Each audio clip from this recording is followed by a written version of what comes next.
Welcome to this deep dive into the foundations of data science.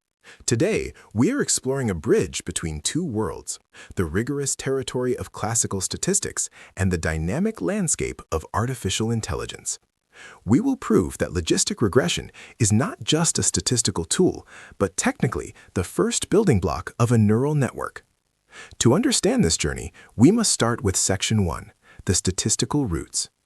In the 19th and early 20th centuries, statisticians like Francis Galton and Ronald Fisher were obsessed with relationships.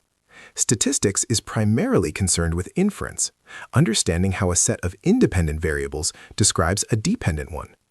Logistic regression was born from the need to model binary outcomes, yes or no, success or failure, using the Bernoulli distribution. Section 2, the failure of linear regression for classification. You might wonder, why not just use a standard straight line? If we try to fit a linear model, y equals beta 0 plus beta 1x, to data that is either 0 or 1, we encounter two massive problems. First, the line can predict values like 1.5 or negative 0.5, which are impossible for probabilities. Second, the variance of the errors is not constant, violating the core assumption of homoscedasticity. We need a squashing function. Section 3, the geometry of the sigmoid.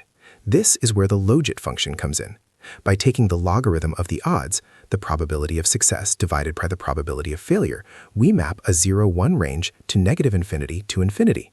To go back from the real numbers to probabilities, we use the inverse Logit, better known in machine learning as the Sigmoid function. Sigma of z equals 1 over 1 plus e to the negative z. This S-curve is the heart of our model. Section 4, logistic regression as a single neuron. Now let's look at the architecture. In machine learning, a perceptron, or a single neuron, consists of three parts: inputs multiplied by weights, a summation with a bias, and an activation function. If we use the sigmoid as that activation function, the statistical logistic regression and the artificial neuron become mathematically identical. The weights are your coefficients, and the bias is your intercept. Section 5, loss functions, MLE versus cross-entropy. In statistics, we estimate parameters using maximum likelihood estimation, MLE, searching for coefficients that make the observed data most probable. In deep learning, we minimize a loss function called binary cross-entropy. Here is the secret. Mathematically, maximizing the likelihood is exactly the same as minimizing the cross-entropy, two different names for the exact same mathematical optimization.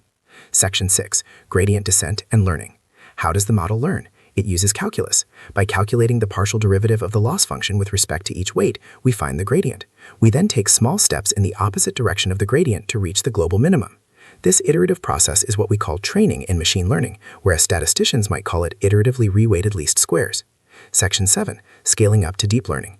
If one logistic regression is a single neuron, what happens when we stack them? By creating layers of these neurons, we form a multi-layer perceptron.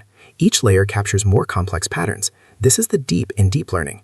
We've moved from predicting a simple binary outcome to recognizing faces, translating languages, and driving cars, all starting from the humble logistic curve. In conclusion, the boundary between statistics and machine learning is thinner than it seems. One provides the theoretical rigor, and the other provides the computational scalability. Understanding that a neural network is essentially a collection of nested logistic regressions demystifies AI and honors the statistical giants upon whose shoulders we stand. References: 1. Gujarati D.N., Basic Economics. 2. Bishop C.M., Pattern Recognition and Machine Learning. 3. Goodfellow I.N., Deep Learning, MIT Press. 4. James G.M., etc., An Introduction to Statistical Learning.